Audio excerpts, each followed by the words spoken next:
Hey guys, Raven here. If you play Demon's Souls Invasions, you might think that BluePoint could have done a better job.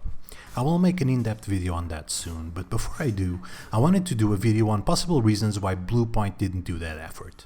Why can a developer not really care about the multiplayer aspect of the game? This is particularly important because multiplayer in Soulsborne games is uniquely interwoven on its single-player experience. Therefore, and even more than in other games, single and multiplayer experiences should be reviewed and scrutinized before passing verdict on the quality of said game. This is particularly important on a $70 game, which makes you, in a lot of cases, spend a lot of money buying a console specifically for it. And so I feel it is important to try to understand what the generalist reviewers said about the multiplayer aspects of the game when it launched. By doing this, I feel that we can have a better idea of what motivated a lot of new players to buy the game than the incentives that are provided to developers in these types of games, namely, if they should invest resources in providing a better multiplayer experience in the future. Let's get into it. And so I searched the 4 highest viewed Demon's Souls reviews on YouTube. The Out and Pineapple review has a lot of views, but he's a Dark Souls YouTuber and invader, and will of course rank highly on my Raven of Ash account. So I decided to do the search with my personal account to get a more outside-in view of the subject. The first 4 results were the reviews from GameSpot, IGN, Game Informer, and GameRanks. Every one of these reviews consists of an 8 to 10 minute video. Let's see what they had to say about multiplayer. One of the major changes that BluePoint has made is altering how many healing items can be carried. Realistically, this doesn't affect your PvE experience, as you can still carry a huge supply to soak up a ridiculous amount of damage. This change will have more of an impact on online interactions. Players are no longer able to carry absurd quantities of consumables into other people's games, as they carry on epic scale invasions with the intent to murder them. If you don't feel like being slaughtered by someone looking to make an already intense game even more extreme, always remember you can play in soul form to keep things to yourself. Okay, so the reviewer says that letting players carry less healing grass will heavily impact PvP, which in truth it really doesn't. And how to avoid PvP by playing in soul form. Okay, gotcha. Now let's see what GameSpot had to say. Demon's Souls for PS5 also features the same finicky multiplayer system that it had on PS3, and that From Software games continue to have. There are specific conditions that need to be met and items employed to enable jolly cooperation. But the information around this isn't surfaced in a clear, visible way for newcomers to understand. It then falls upon the player to figure it out.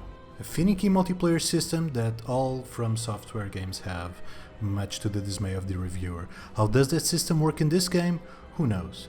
Now let's look at IGN. Of course, it wouldn't be a Souls game without asynchronous multiplayer, which I've kind of always been lukewarm about. All of my attempts at doing co-op and PvP were met with a ton of waiting and very little payoff, eventually sapping my will to wait for multiplayer in general, unless I was coordinating with a friend. The reviewer doesn't really like Souls multiplayer and found no people to play online with. He didn't even remember to mention the huge changes BluePoint made to online connectivity by allowing players to choose their servers. This system never existed in any Soulsborne game. But hey, if I didn't find other players, I guess that part of the review is done. Finally, let's see what GameRanks had to say about multiplayer. Nothing. They didn't mention it in a 10-minute review. No reviewers spoke about multiplayer for more than 20 seconds. Barely anyone mentioned invasions in 4 game reviews of 8 to 10 minutes each. If I didn't know any better, I would have thought Demon's Souls was a single-player game. It seems like multiplayer in this game was non-existent. Now, I know that reviews were made before the game came out, and so the population was low, being limited to people that had review codes. But there was no follow-up review, no PvP review of these outlets that I could find. Nothing. Please tell me if I'm wrong and I'll pin it in the comment section. Are these reviews remotely useful if they omit any and all of the multiplayer mechanics? Are these reviews acceptable if you leave out the relevant part of the game? They didn't even compare the new game to the old in terms of multiplayer. Is a review about the COD game without speaking about the single-player campaign, or a review of Destiny without speaking about Gambit or the Crucible experience an acceptable review? I find it funny that every reviewer gave raving reviews about the game, but they forgot to talk about the most unique mechanic of these games, which is invasion mechanic, a mechanic that only exists in Soulsborne games. It's like the invasion mechanic was not present in every Soulsborne game since the original Demon's Souls. It's like it was an accident of that specific game the reviewers were looking at and not the staple of the series. It's no wonder most new players dislike invasions. Most of the people only discover about their existence in-game, which is weird because they saw reviews about the game and they didn't mention it. You have seen it over and over again. A host gets killed by an invader and they are just dumbfounded. What the hell happened? They ask. You mean there was a guy walking into my game and killing me?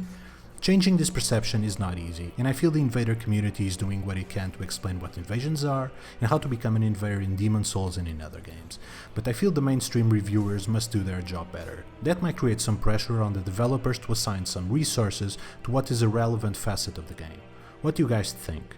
Do you think these reviews were good enough? Should the Soulsborne games be marketed as a single player game? I would love to hear your opinions. Thanks for watching. Riven out.